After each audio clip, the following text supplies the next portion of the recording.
So, hello and welcome to my alternative spring tour. This week I'm focusing very much on health and in particular ME, which is a subject very close to my heart, mainly because it's ME Awareness Month. And today I'm going to be talking to nutritionist Lisa Smith, who I've worked with for some years and who's been a tremendous help and has some really fabulous insights into ME and what she thinks it's all about. So welcome, Lisa. Hello, Jude. And thank you so much for doing this. It's fantastic. I've got some really generous and interesting people who I've been talking to on this little adventure. In my book, we actually had a conversation, and the transcript of that went into my book in the section on health. Which was fascinating because I was exploring in particular any sort of connections we thought there were between ME and other sort of preconditions or illnesses that somebody may have had, and indeed personality traits and all of those things. And I know that you have a lot to say on those sort of subjects. Which I think would be very revealing for a lot of people, actually. So, kick off in whatever way you like to share your knowledge. Yeah. I think with ME, as I've often said to you, it's the best way that I describe it is that the body's taking twice as long to make half the energy on it. So once you're in the situation that you are, whether it be ME, whether it be chronic fatigue, fibromyalgia, they all overlap with each other, and it's just the extent of the symptoms and the number of symptoms to which diagnosis you get, but they're all very much around the energy within the body. And people sometimes forget we only have so much energy. We can only have 100% maximum, and quite often we're working on 70 or 80, but with somebody with ME, the body because it's taking twice as long to make half the energy, that can be down at 50%, and it has to prioritize where it uses that. Now, very much the things around ME, I see myself as history of glandular fever. Also, any weird viruses, any combination of high stress, chronic stress states, along with contracting a virus, an illness, something like that. And this is where the personality traits come through, where some of us might say, oh, I feel a bit off the way, I'll take a day off work. There are other of us that go, yay, let's keep going. And it's that constantly pushing and pushing to whether it's to achieve or for what reason. It's almost that the body gets to a point that it just says no. And it's, I see it as a self-defense, that is the body that's just said, no, we're not doing any more. I need to actually calm down and give myself this ability to regenerate. I often use the analogy of a car with sort of ME. If you think you've got a really difficult hill to go up, so you change gear and you're in third gear and you're struggling to get up the hill, and it's a really long hill, and you get to the top of the hill, but then you're stuck in third. So from then on, you're revving a lot, but you're not actually getting very far. So you're using all of this energy, you're creating all of the damage that the revving would do in the body, but actually the output isn't anywhere near that it was. And what we have to do is work with the body to go from third gear, get it to fourth, fifth, and move on, where people try to go from third to sixth straight away. I think also what's quite interesting, so there's one or two points I want to pick up on there, some that are quite topical to the situation we're all currently living in. But one is also the whole thing about the mind and the body. So where you were talking, obviously having personal experience, and you also knowing me quite well now, your body may conk out, but your head, your mind would probably start revving and working overtime. And there is actually, which a lot of people will recognize, but some people may not, I mean, obviously we all know that the mind and the body are connected and you know, bounce off each other and so on. But I think that certainly with ME, you might need to restrict the time and therefore the energy you're spending on certain things. And there may be physical activities, but they may be mental and emotional activities as well. And each of those things can drain you. So yeah, and I think that can be a key thing. I mean, there's the whole thing, as I describe them, as wired and tired. You know, they're physically absolutely exhausted, but then the mind is buzzing. But one of the key things is, if you get physically tired from mental activity, that is a sign that the body's struggling. You know, your body should not get tired. I an example of a lady I know that when she does a car journey, and she's a passenger in the car journey, but if she's driving, say as a passenger on the motorway, when she gets to a destination, it takes her 2 days to recover. She is physically drained, but she hasn't done anything. She's just I've done in the past myself. I've had to do some quite long journeys. And I've done them maybe when I've felt well enough, in inverted commas, but then, you know, and quite often I might, as you say, travel for a day, and it might be going on holiday or to see an elderly parent. But then I've got to, I've got to have 3 or 4 days to recover. And actually, when Marg and I would go on holidays and things, when my ME was particularly bad, as long as I was well enough to go in the first place, I would need, you'd kind of need a week's recovery before you could start to settle into the holiday.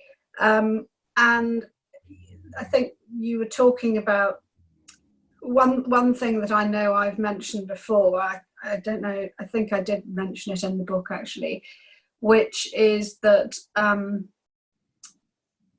so I used two very simple examples that used to exhaust me completely, when things were really not good. Making a bed was just an impossibility. And it felt emotionally and mentally exhausting as well. The prospect of it was overwhelming. So it wasn't just the physical task. And the other was, emails, writing an email, sending emails was equally as sort of, and you would think that one was purely a physical task and the other, yes, okay, was something where you're having to think and so on. Yeah. That they would be very, those things could be draining. And I used an example in the book where somebody else had said that she felt like she bawled her eyes out actually because she couldn't get a fork in the dishwasher. And that was just, and that seems, to people who don't have experience of this personally or through somebody close to them, that is a massive, massive thing, that such very seemingly trivial tasks can just be completely do for you, It's very much going back to the energy again. If you're only working on 50% energy and your brain, when it's active, it might only weigh 4% of your body weight, but it will use 25% of the energy going in.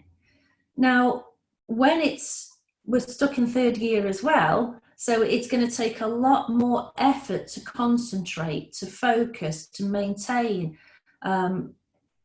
just the mental capacity and ability to do simple chores. And that's fine if you've got lots of energy and nothing else pulling on you. But when then there's the physical side, and something has to give. And a lot of the time, you see, because it's taken a long time to recover from whether it's physical or mental, if we look at that at a cellular level, it also means that we're not clearing the body, cleaning up quickly enough. So then you've got this sort of internal fog, this, in the muscles, it's lactic acid, which adds to the aches and the pains. In the brain, the brain is devised so things can't get in and out of it, which is great because it's protected, but also it means we can't clean it up if there's any inflammation there that could be created. So you've got this going back to this cellular energy. It's not energy. People think ME is about energy running up and down stairs, your muscles. It's not. It's your cellular energy. It's the energy inside your body for it to do what it wants to do. Taking away your muscular sort of aerobic energy. We're not looking at that.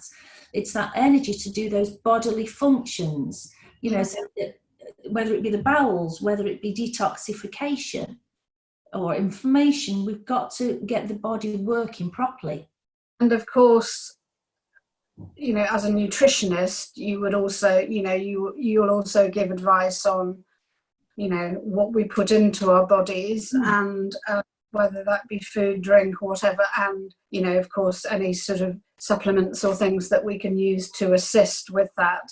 And, you know, therefore, if we're used to putting toxins into our body, that's just going to make things worse, basically, isn't it? And of course people do, you know, most of us are not perfect, but I think it's to do with messages as well, Jude. If you think your body receives messages all day from the environment, from the food you eat, from thoughts, and if those messages are constantly inflammatory, anxious, stressed, toxic messages, then that's what the body will eventually become, because it has to match them. It can't produce an anti-inflammatory response if it's constantly being given inflammatory communications. You know, the central nervous system through the senses is how we communicate internally and externally. And what happens is we don't have those messages. We don't get the and calm, relax messages coming through. So the body just moves further and further in line with the messages it gets, which of course increase as the symptoms and the conditions increase, which is why we have to go back to this cellular energy. And also, you know, there is the saying, you are what you eat, but you're not, you are what you absorb.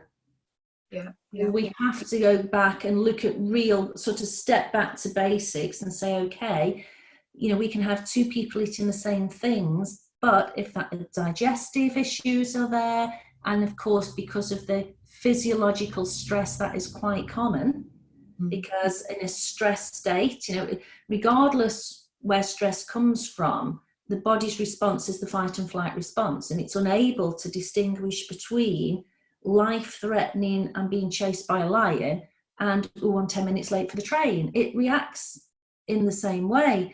The thing is, if we are going to be chased by a lion, we're hardly going to sit down and eat our lunch. And so the natural response is to impact on the ability to digest, absorb and assimilate the food that we do eat, which is often where digestive complaints come in.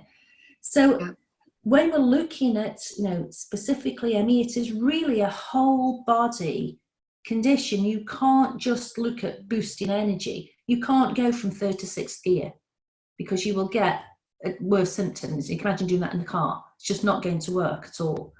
So it is looking at this, almost stepping back, getting this big picture and looking at the individual, their experiences, their symptoms, because people are so much more than their symptom or their condition. And we can get trapped sometimes into treating, or not treating isn't the word, in dealing with conditions as opposed to the person that's sitting in front of us. That's, yeah, absolutely. And, you know, we've talked about that before. I'm going to pick up on something you said a little earlier, which was the link to glandular fever, because obviously that's something that's relevant for me, because I had glandular fever very seriously, if that's what you say, when I was young, when I was 22. And we also believe through blood tests that were done subsequently, probably a little too late really, that a sort of resurgence of a dormant Epstein Barr Virus was certainly one of the triggers, if not the key trigger for my ME kicking off. I was putting myself under a lot of pressure at the time. I'd also injured my ankle very badly. I was on crutches for 6 weeks. So there was a whole host of things. But I got a virus, a sort of flu-like virus, Christmas of sort of 2010. And again, as you sort of flagged up, I didn't really shake it off properly. I didn't give myself permission or the time or the chance to recover properly from that. And that's when everything started to sort of happen, really, over the course of a year, where lots of symptoms started to appear, and including extreme fatigue, where my battery was just completely dead. And digestive problems, skin irritation, vertigo, lots and lots of different things which started to accumulate. And it all went back to this virus and that month. You've got all the ingredients for the perfect storm there. You see, when you have glandular fever, if it says why the Epstein Barr Virus is implicated, you never really get rid of that, but it's kept in check by your immune system. So it's sort of dormant, it's out of the way, but you then put the ingredients in, or the conditions in, that are going to start putting pressure on the immune system. So stress would be another one. You've got your ankle injury, because the immune system has to heal and repair. That's part of its job. So it's suddenly there. Then you get the infection. So the immune system can't do all of these things. Again, it's only got so much energy, and it's using that to heal that bone, to keep that infection that's a current one, here to deal with that. And then the Epstein Barr virus basically comes out and overwhelms. And then the immune system can, it can just go, okay, that's my defense, I'm gone. And then your immune system needs, then you've almost got immune stress, which is then, if you think of the rashes, it's an inappropriate. Your immune system should sort of make two decisions. Is it friend? Is it foe? Is it self? Is it non-self? And if it gets under pressure, it can make mistakes. So is it friend or foe? It starts seeing harmless things as a problem. And it also, an immune system under stress, especially when the body's stressed, will push to the outside to meet the oncoming stress. So you've got the oncoming virus. That's when we get the skin rashes, etc. But in doing that, it's not looking after the inside, which allows the Epstein Barr to continue. So we've got the repair that took a long time, because the immune system wasn't concentrating on that. It was dealing with the virus that was allowed to continue because it didn't get the rest. We need to rest. When the immune system is trying to fight something off, if you think of that, as I say, we've only got that 70-80% worth of energy. If that's going to utilize a lot of that, we can't just get more. It's something that you can't just, I'll go and draw more energy out. You've got to be able to make it in the first place. And that will have been in the background, hindered by the legacy of the chronic, the glandular fever. Sorry, Jude, somebody's at my door. Short break there. Well, the door. Sorry, that was the delivery. It's the joys of working from home. It was the delivery man. Where was I then? I've forgotten where we were. So looking at the immune system, it's all about, as I say, we've got the digestive system to look at, we've got the immune system to look at, we've got the central nervous system to look at, then we're looking at the energy. And there's so much of the time that it becomes a sort of a single dimension protocol that we've got to do, and you need to just boost your energy, and you've got to really step back and look at the person. Do you think that again, I keep referring back to the conversation we had before, but I've sort of picked up on things that I just felt were good sort of interesting hooks. And we talked about nature and nurture. I can't quite remember sort of what your take was on that. So, are certain people going to be more susceptible to conditions like because of their... there is. I mean, if you look, there is, we've sort of touched on it. Your classic that I see as a trait within people with ME is that, and do excuse me if I'm going to just say the trait, not applying them all to you, Jude, but is that slight driven, perfectionist, maybe slightly inflexible at times, sees things a little bit black and white, and not able to necessarily need to be driven by something. So that's that constant achievement from there. And it is that's part of the problem, because they don't recognise it's almost also not being in contact with themselves.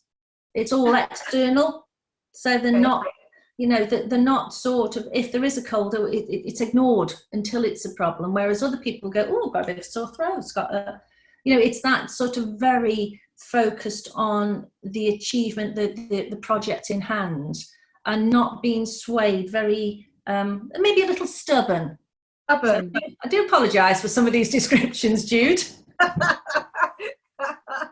Well, it's very interesting, because you did once say to me, "Dear God, Jude," when I talked about whatever the next project was I was undertaking, why don't you just put your feet up and enjoy life? Because you could do, but hell.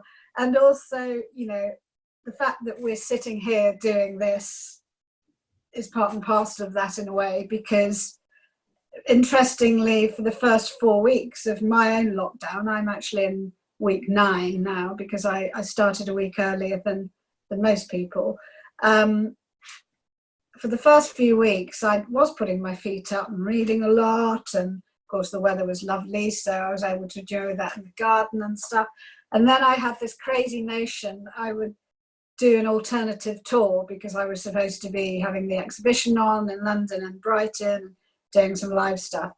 And of course that's taking up this. It's actually very, very time consuming. Some of it's been quite frustrating for technological reasons, and also because I've been having to learn new skills and making my little movies. There is a big creative element to it as well. And I'm kind of loving those bits, and I'm loving having these conversations and so on. So I'm having a lot of fun, but a lot of people would say again, well, did you didn't have to do this. This way, Jude, when an email comes in and it's got your title there, I sort of say to myself, okay, what now? What's she doing now? Or what has she done? One of them. It's what you're doing, or it is, I think I have said on a few times to you, it's your body talking to you, Jude, and you're not listening. Well, anyway, I'm doing fine, fingers crossed, for the time being, and I'm doing it all from the safety of my own home, and I don't have to go very far and put those pressures on. And it is a fine balance between keeping that activity going and and the interest and the motivation, and just giving it. And it's a very fine line between the two, especially if people have this 100% or nothing traits, because it is either keep going, oh, what's the point? And then it's this up or down. They dip, and boy, do they dip then. And it can take a long time to come out. And that's from a mood perspective as well, not just from the symptoms, because it can, some people see ME as just, it's get a bit tired if you go out, and they don't appreciate that it's actually quite debilitating. That, as you say, simple things that people take for granted just are almost impossible. I think I mentioned to you, one of my close friends had ME at a similar age, about 25, and she's in her early 50s now, and she still has to, in a situation like this, she will keep away. She will have been self-isolating sooner, because she just can't put herself, she's still vulnerable. Even though to look at her, everything's fine, she's holding down the job, she is still vulnerable. And that vulnerability is where I'm never sure if that fully goes. I think that with some people, that vulnerability stays, and they have to make allowances for it. I think because I'm so much better, even within the last sort of couple of years, despite all the stuff that I've sort of undertaken, I still have that issue that about what other people will perceive. And of course they'll see me doing all of this, they'll see me out and about sometimes, or before this lockdown, but the reality is that I suppose I've just got used to it, so I don't really sort of think that much about it, but I still very much keep my own hours and my own company, which also makes lockdown for me more, it's sort of almost second nature, really.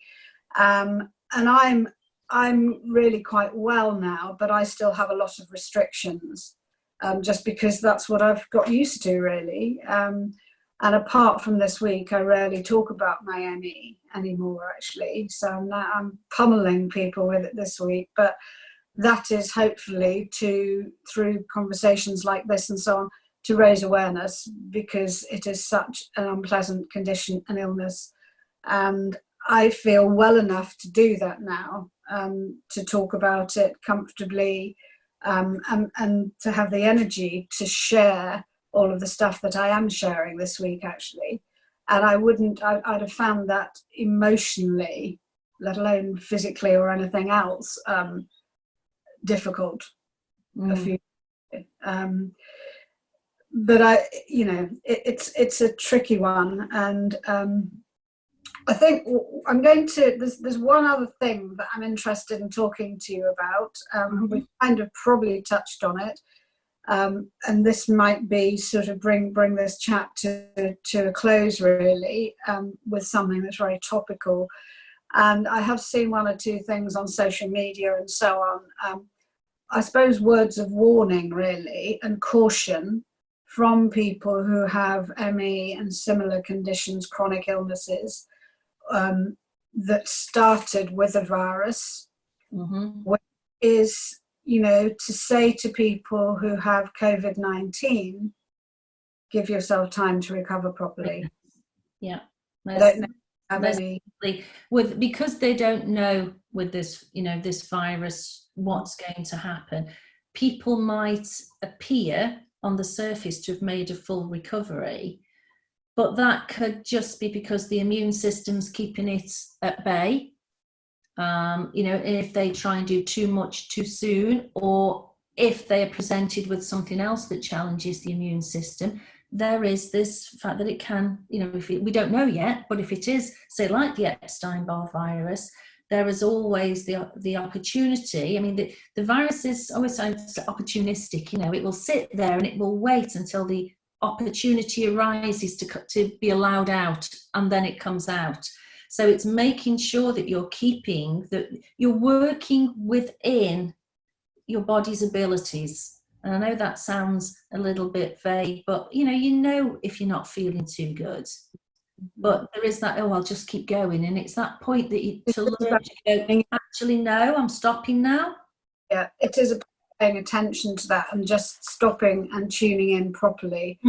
And, we probably all find that difficult at times, because things take over and we stop paying attention. But it is very, very important. And, I still have to, I'm still learning how to do that, and I still make mistakes. But I think, it is a big message, actually, that people who have had chronic illnesses and things that were triggered by viruses and so on can hopefully share to help people with COVID-19, really, in terms of how they recover.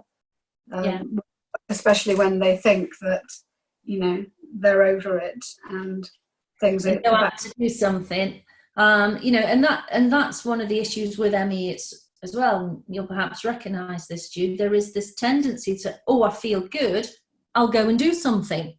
I'll go and challenge myself because I feel, and it's like, whoa, let's walk first. But it is that, because you naturally think, great, today I feel good, I know, I'll go and do something, forgetting that it's the recovery. So with sometimes, as you are recovering, you'll be able to do something, but then it's the recovery takes twice as long to make half the energy, and slowly people start going downwards again. as their depletion of recuperating energy begins to have an impact. And it is that, you know, I say be kind to yourself. And it's sometimes things look urgent, but when we look at the big picture, are they really? Or is it really important? More important than your health? Worst thing that could happen, actually, if you have to put something to one side for a few days or whatever it is, just to give yourself that time. Yeah, it is, because, you know, that'll still be there, but in 2 days' time you'll be able to tackle it better. Yeah. Whereas, you know, sometimes these things might seem important, but whether they're done or not, is it? There's some things, a lot of things, you know, if there's a genuine reason it wasn't done, you'd be kind to yourself. You know, if you're working on the computer and the electricity goes, oh dear, I'll do it when the electricity comes back. And it's almost taking that sort of approach to say, well, if this had happened, I wouldn't be able to do it. And I'm as important as that. So my health is as important, and I've got to put as much focus on that. And just knowing when to be able to recognize those little symptoms or those little sensations or feelings that your body is sending to you. And it is that being in, you know, it sounds a bit airy-fairy when I say that, but it is listening to your body. And unfortunately, a lot of people don't do that. Terms like be kind to yourself and so on do sometimes sound a bit airy-fairy, and so on, but actually they do have a very real meaning. You know, paying attention to that, what the meaning really is there, is so important, actually.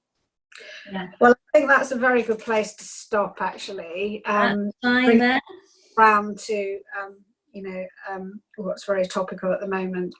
So look, I just want to say a huge thank you to you, Lisa. No problem, Stu. It's a pleasure. It's been delightful talking to you yet again, and even if you do give me a hard time sometimes. But I do listen to everything you say, really, honestly. Well, I think we'll have some times there as well, Jude. I do think I've said some things more than once. Have you? Well, it's funny. When I play this back, I'll write them down. You take care. And you, thank you ever so much again. Bye. Bye.